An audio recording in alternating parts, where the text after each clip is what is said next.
Hi, readers. It's Lori. Welcome back to my channel, Books, Ink, and Paper, or welcome if this is your first time. I had filmed this entire video yesterday morning, and I was editing it, and I had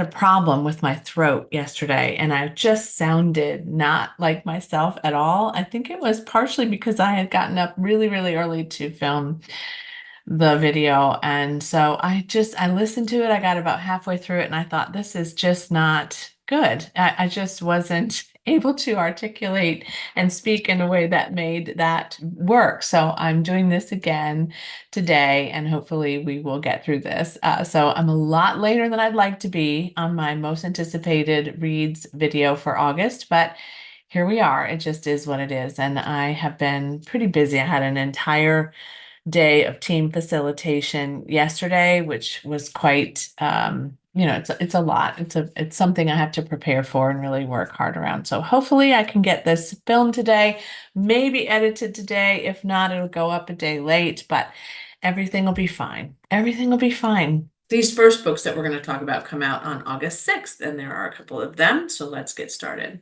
Okay, readers. The first one is by an author that I've heard of, but I have not read yet, and this is called And So I Roar by Abi Dare. I'm not going to get these pronunciations correct, even though I did look it up. I got several different possibilities for this, so just forgive me for that. Hopefully, I'll figure this out permanently at some point soon. But this is a best-selling author of a book called The Girl with the Louding Voice, and one of the characters from that book returns to this book, and so I dare.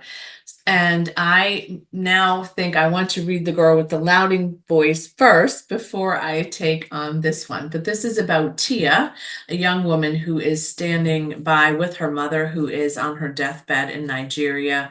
And she's also there with her aunt.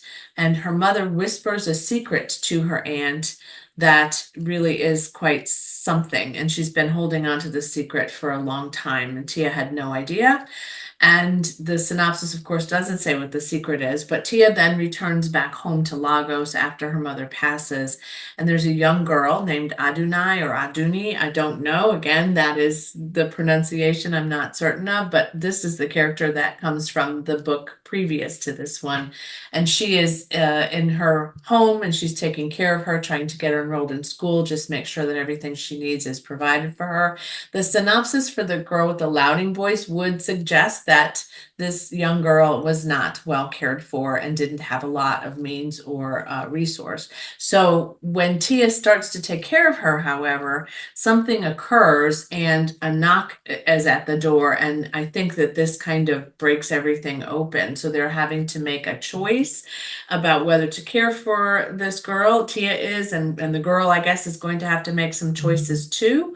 And it's very like kind of it sounds a little bit connected to The Secret, but also there's some advocacy that needs to happen. Maybe there's some power that these girls have that they didn't realize they had before. I don't know, but that's the synopsis and that's what I'm sticking to. So yeah, I definitely think that this, and also this one might be set before the other one because the other one says Adunai or Aduni is 17, whereas this one says she's 14. So to say I'm confused is an understatement, but to say I'm interested is obviously also true. The next one is a T. Kingfisher title, which is A Sorceress Comes to Call, which is based on the Grimm fairy tale of the Goose Girl, which is not one that I remember listening to or reading as a young person, although I was a big fan of the Brothers Grimm and of their fairy tales. And we also listened, I had a soundtrack of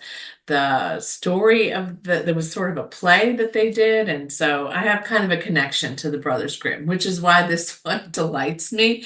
So this one is about Cordelia, who has a very unusual mom who's kind of not a good communicator. They sometimes don't talk for a long, long time. They have no doors in their house, so everything is open. So she's always being seen. Cordelia has a horse, which is really her only friend and her only connection outside of her mother, which is also very, very sad. So this woman sounds potentially very, very creepy, dangerous, witchy-like, I guess, which, if you know the Brothers Grimm, she's witchy. So she actually unexpectedly moves into the home of an older man, wealthy guy, and his sister, Hester. And she then, I think she brings Cordelia with her, and it becomes obvious to Cordelia that her mother has some sinister plans for this old guy, and Hester probably to get rid of them and then to take their wealth from her. And so she has to then decide, is she going to stop this and support the squire and his sister, or is she going to support her mom? Sounds like a really difficult fairy tale retelling. A lot of T. Kingfishers are retellings are smaller in length and they're very short and easy to read quickly. This one is longer. I just want you to know, if you're a fan, this one is 336 pages. So there will be more to it, a little bit more meat than you might be used to from the other things that you've read by this author. But this is a pretty solid author for me, except for that one book. The House with Good Bones did not really completely work for me, but it wasn't completely terrible either. The Pairing by Casey McQuiston comes out on August 6th as well, and this one is a gorgeous cover, which is really one of the reasons I'm bringing this forward to you. It has sprayed edges with a script design, and that just, it looks really beautiful. I don't know that I finished reading the Casey McQuiston. Maybe I did. I know I watched an adaptation of one of her books, and it was a romance and had a queer storyline, and I remember enjoying it. I think it was called Red, White, and something. Anyway, this one is about a couple, two bisexual exes who have known each other since they were really young, and they have been in a relationship together, and then that relationship dissolved. But while they were in the relationship, they had created a desire between them to go on a trip to, I think, Europe, and they had purchased tickets, and then the relationship blew up, and they still had these tickets that still had a expiration date on them. So they both decide, and their names are Theo and Kit, by the way. I didn't say that earlier. They both decide to go ahead and go on this trip, but they don't know that the other person has decided to go on this trip. So essentially, they both decide to go at the same time right before the voucher expires, and they end up realizing they're both there. They have a tour guide that meets them at the beginning of this trip, and they are kind of, just, I don't know, they're in a mood. And so they decide to play a game that they will each try to start a relationship with this tour guide and see what happens, and which one can get the tour guide first is essentially the game. Sounds really mean, but I remember that Red, White, and whatever it was, they were a little snarky too. So there might be a little bit of snark in Casey McQuiston's characters, but yes, this is definitely, it sounds like to be quite honest, it sounds a little bit, I don't know. I don't know. The tone of it is both fun and also really like you would do that to people, but I'm sure that this is going to turn out where Theo and Kit end up back together, but we'll see. Anyway, for fans of Casey McQuiston, this might be a really fun romp. And again, it's beautiful, so it's a unique book for sure. And then the next one on August 6th is The Seventh Veil of Salome by Silvia Moreno Garcia. If you have not read anything by Silvia Moreno Garcia, I can tell you that they are very dark, they are very twisty, horror-y kinds of things that she really is unique in the way that she creates a plot. This one is no different. If you're not familiar with Salome, Salome was a character that was, her story is described in the Bible.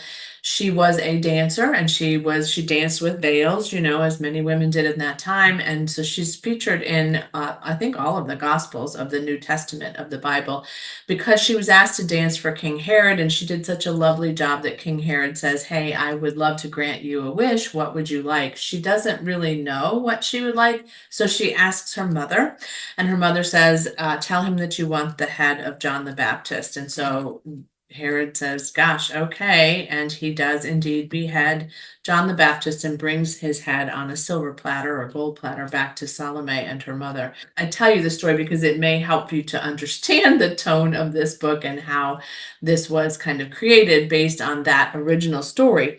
As a result of that original story, movies were made, plays were created. And so, in this particular instance, in 1950, where this novel is set, they are recreating this story in the form of a movie. And they cast a young woman whose name is Vera.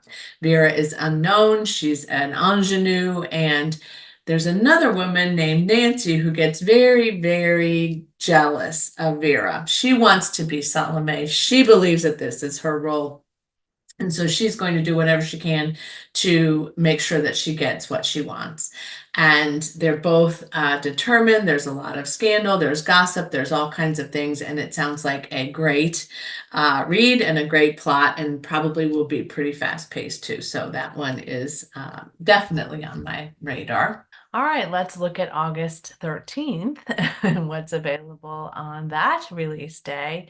Again, bear in mind, there are lots of other things that are coming out in August, but these are the ones that really stepped up in my desire to read them and to share them with you. And this one is particularly at top of mind for me because we are completing the series, The West Wing. We're rewatching parts of it, and we've actually realized as we're rewatching that there were some we never saw. So we are going to try to do this regularly during election year cycles because it's just kind of fun to watch this fake president and his team run for re-election and do different things. So there was this book that I found the other day, and I squealed with delight because two of the characters that are in this series are played by two actresses who have come together to write a book. And this book is called What's Next? A Backstage Pass to the West Wing. It's cast and crew, and it's Enduring Legacy of Service. Now, this is written by Melissa Fitzgerald, who played Carol Fitzpatrick, who was the assistant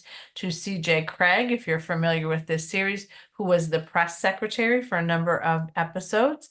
And then it also is written by Mary McCormick, who played Kate Harper, who was a deputy national security officer. She was, I think Carol was there, well, Melissa was there as an actress through most of the entire series, and I think Mary was probably only available in the last few seasons, maybe, if I'm remembering right, and I should be because I just watched this.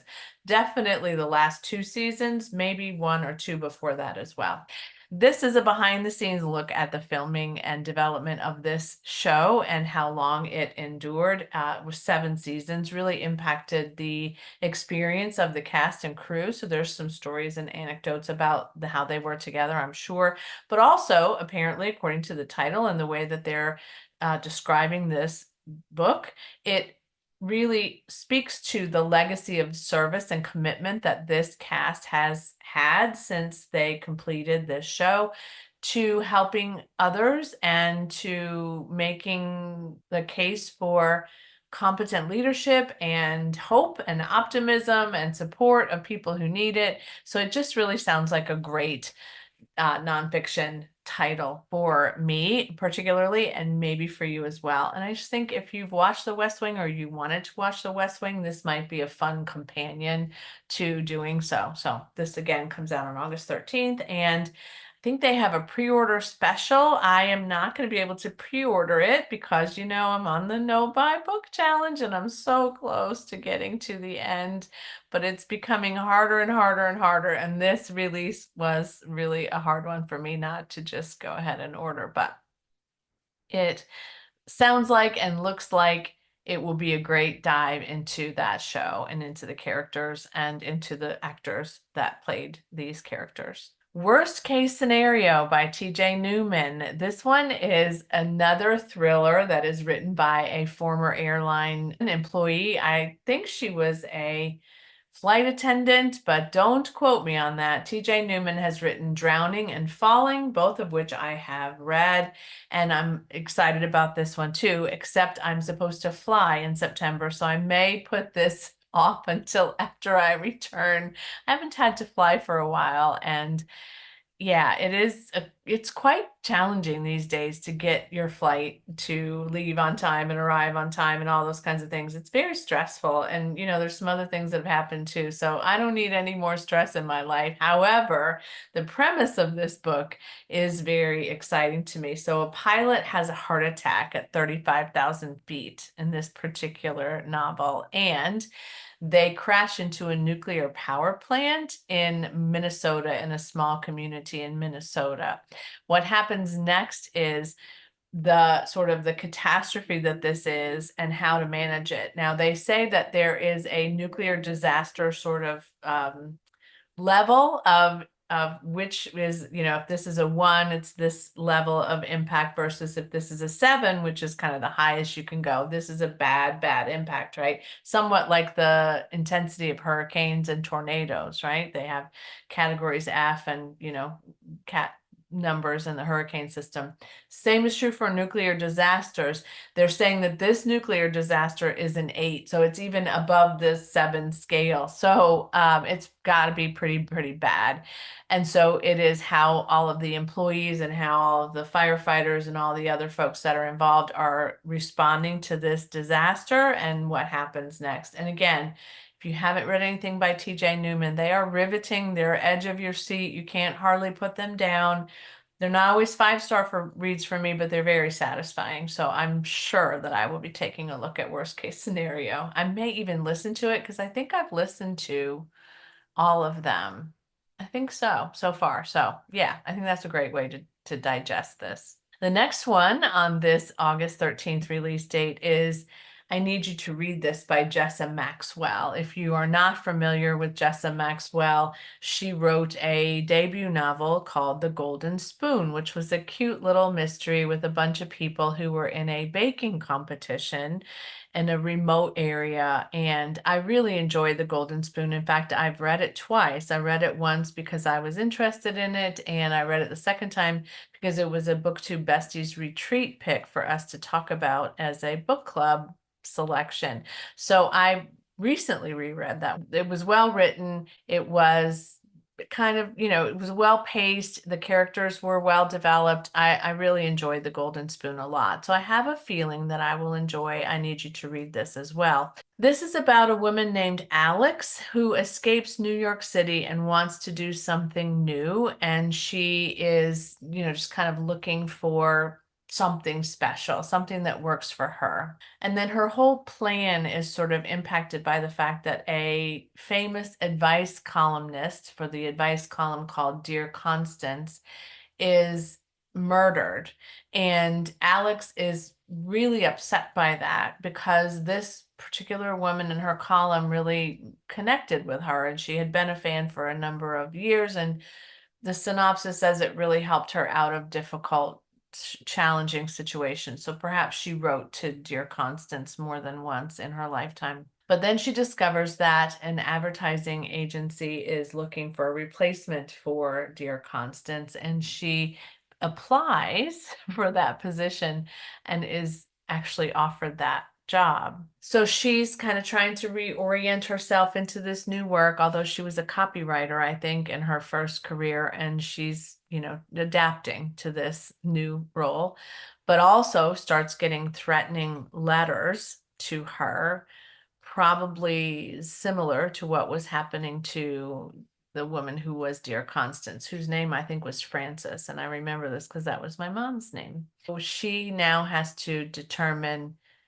if she is safe and also see if she can discover what happened to Frances to solve that mystery. It sounds great to me, so I'll probably read that for sure. And I know some of you that I know are fans of The Golden Spoon and Jessa Maxwell too. So this will be her second novel, and it's always fun to see, an author grow and change and develop a little bit. Or maybe they're just, they rocked it out of the park the first time and it's just as good as the first one. The Golden Spoon got great rave reviews as a debut novel, so I suspect this one will be really good as well. On August 20th, there is a re-release of a book called An Inquiry into Love and Death by Simone St. James. When I first saw this as a new release for August, I thought, that it was a new release for August, but it is apparently a re-release of an older novel that I had never heard of before. So I'm assuming it was one of her first and it kind of got lost in the shuffle, if you will, of the other books that she's been writing over the years. But this one really seems like something I really want to read. And this cover, I think, is quite fantastic. There are some other covers, and I think you can still get the old publications of this, but this one sounds great. So Toby is a ghost hunter, and he's been pretty successful at this for a number of years, but then he's killed in a fall over a cliff. So his niece, Jillian, comes to where he has fallen off the cliff to arrange his service and get his affairs in order and all those things that we do when someone in our lives dies. So she goes back to what I think is called Rothwell to support this. And something starts happening while she's in Rothwell, including a gate that continues to open and close randomly. And it just starts to feel really, really creepy to her. There's also another character in this book, which is a retired RAF officer who is, or pilot, who's now a Scotland Yard investigator. And so I'm assuming that they partner together to figure out what might have happened to her Uncle Toby, but also to perhaps there might be a relationship thing happening there because Simone St. James does often put people in her books together in that way. What I don't know is if this is set in the past, which most of hers are, but it must be some level of past, right? Because this came out before. But if it's a gothic, it probably is set in a while ago. So I'm all in. I think this would be one, and I do collect Simone St. James, so I will be buying this one, and I could do because it comes out on August 20th. So I'm happy. I'm excited. I'm already making a list of things that I want to buy. All right, August 27th. So we're at the end of the month. There is a book called I Heard There Was a Secret Chord, Music as Medicine, and this is by Daniel Levitin. When I saw this nonfiction title, I thought this is just great because two reasons. I love this song that I Heard There Was a Secret Chord comes from. I'm not going to tell you what it is, but I'll make this a little sort of a contest for you. If you can tell me what song that lyric is from, then, bonus points that don't result in anything except my admiration because I absolutely love that song. Anyway, the other reason why this one is important to me is my mother had Alzheimer's, as did her sisters. But as I was caring for my mother, she would respond to music before anything else if we were trying to get her to be calm or to feel happier or just in general to regulate her emotional distress at times and her confusion. And I watched a documentary years ago called Music and Memory that was created to help people understand the impact that music has on dementia diseases. So this has always been sort of a place in my heart because of some work that I've done in this field, but also because of my experience with my family. So this one does examine how music relates to healing in a number of ways and not just dementia diseases.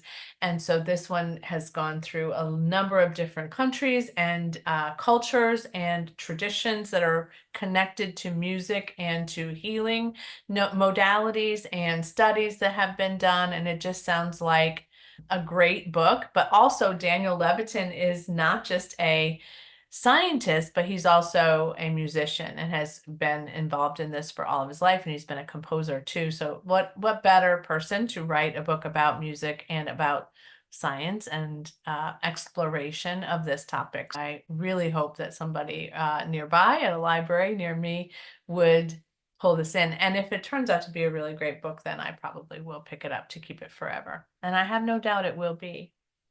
And then the last one on this list is The Madness by Dawn Kurtagich. Dawn Kurtagich writes some creepy, horror-y stuff, and this one is no different. This is about a woman named Mina who has a best friend named Lucy. Now, Mina lives in London, but her friend Lucy lives in Wales. And Lucy's life suddenly changes. When she arrives in Wales, she discovers that Lucy's symptoms are very similar to some symptoms of a patient she's currently treating who's an amnesiac in London. So they're very far apart, but very similar conditions that are occurring in these two different women who don't know each other and don't even live in the same place. She's worried about Lucy's life. She's worried about her patient, and she's trying to make connections to try to figure out what it is that's happening for these two people. And she finds more and more and more going on. So she has to then confront all of this, and there is something evil lurking underneath these two women's experiences and probably experiences of more people as well. So the title, The Madness, and this synopsis make this seem like a book that I can't wait to get my hands onto. So this one again comes out on August 27th. Lucky for me. Now, I promised a couple of series titles that are coming out for those of you who are interested in and have been reading these series. So William Kent Kruger's new novel, Spirits Crossing, which is number 20 in his, what's the name of the series? Cork something? You'll know if you know. This is book number 20. It comes out on August 20th. Booked 20 books in the series. I don't know that I have any hope for starting and finishing, but a lot of people love William Kent Kruger. I don't know if you can read them alone or not, but I know a lot of people really love them, so I'm putting that forward for you. And then This Is Why We Lied is book number 12 in the Will Trent series by Karen Slaughter. And we've been watching that on television, but I had not necessarily planned to start that.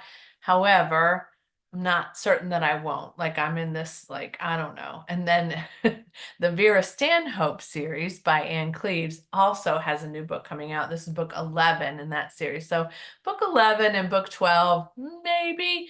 Book 20, I don't know. That's a big commitment, but we'll see. But anyway, the Vera Stanhope new release is called The Dark Wives, which is a great title. It has a lovely cover. And Vera Stanhope, I think that series was adapted onto BritBox. That one comes out on August 27th. So if you're a fan of William Kent Kruger, Karen Slaughter, or Anne Cleves, and specifically the Vera Stanhope series, those are some new great titles that come out for you in August as well. And that is a wrap. So I hope you enjoyed this video. I hope you found something that appeals to you as well. Maybe something you've already been anticipating and we're celebrating that together. But I always love doing these videos. They're lots of fun, and I hope you enjoyed it today too. So let me know in the comments below what you're going to be reading in August, what you think I should take a look at. If you think I should start one of those series, let me know that too. And as always, happy reading. Bye.